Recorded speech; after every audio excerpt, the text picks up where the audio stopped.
On pense souvent que les mots sont inoffensifs. Et pourtant, un simple communiqué de presse peut parfois être plus explosif qu'une bombe. C'est tout à fait le cas du document qu'on va analyser aujourd'hui.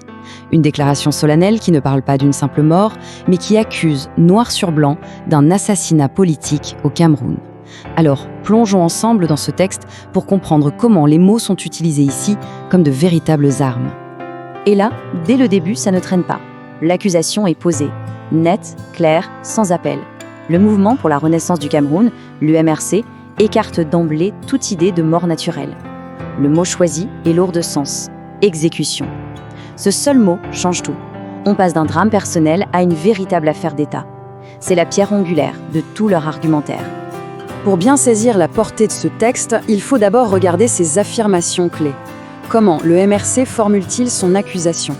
Quels sont les mots choisis pour marquer les esprits et pour contester ce qu'il présente comme la version officielle ? Et voilà, le document au cœur de toute cette affaire. Ce n'est pas juste un bout de papier, c'est une construction, une arme rhétorique.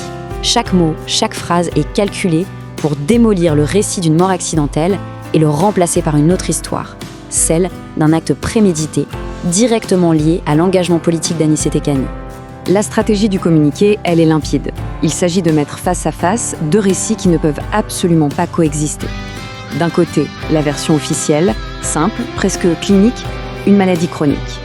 De l'autre, la thèse du MRC, politique, violente, une exécution. Ce choc frontal, il est pensé pour une seule chose, semer le doute et saper instantanément la crédibilité des autorités. Et attention aux mots utilisés ici, ils sont d'une importance capitale. Le MRC ne se contente pas de dénoncer un système inhumain, non, ils vont beaucoup plus loin, jusqu'à utiliser le mot génocidaire, un terme d'une gravité absolue. En qualifiant Anicet Kani de « nouveau martyr », le parti fait plus que pleurer un homme. Il l'élève au rang de symbole, il l'inscrit dans une longue ligne de sacrifice face à ce qu'il nomme la tyrannie. Mais alors, comment en est-on arrivé là ? Le communiqué ne se contente pas d'accuser, il déroule une chronologie précise, un récit qui se veut implacable. Le récit du MRC dessine un enchaînement qui semble inéluctable, un véritable engrenage. Tout commence par un acte de civisme, une simple démarche citoyenne qui se transforme en piège, arrestation, transfert et finalement la mort en détention. Cette suite d'événements n'est pas présentée comme une série d'accidents, mais bien comme les rouages d'un plan délibéré. Pour décrire la détention, le communiqué emploie un langage viscéral. On parle de la froideur des cellules, d'un silence arrogant. Chaque mot est choisi pour peindre un tableau de déshumanisation. L'image la plus forte, c'est sans doute celle du bourreau qui retire le verre d'eau. Elle ne suggère pas de la négligence, mais bien une cruauté active, intentionnelle. Pour qu'un sacrifice prenne tout son sens, il faut une figure héroïque.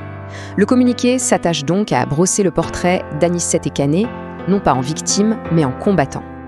Le MRC ne présente pas Anicet Kani comme un simple opposant, loin de là. Il est dépeint comme une icône, un militant de la première heure dont la vie entière aurait été un combat. En le plaçant aux côtés de grandes figures historiques de la démocratie camerounaise, le communiqué ne lui rend pas seulement hommage, il le transforme en symbole, en héritage. Et c'est là que tout se noue. L'argumentaire du MRC se referme comme un étau. Le lien de cause à effet est présenté de façon directe, brutale. Son dernier acte de défiance, contester les élections, aurait signé son arrêt de mort.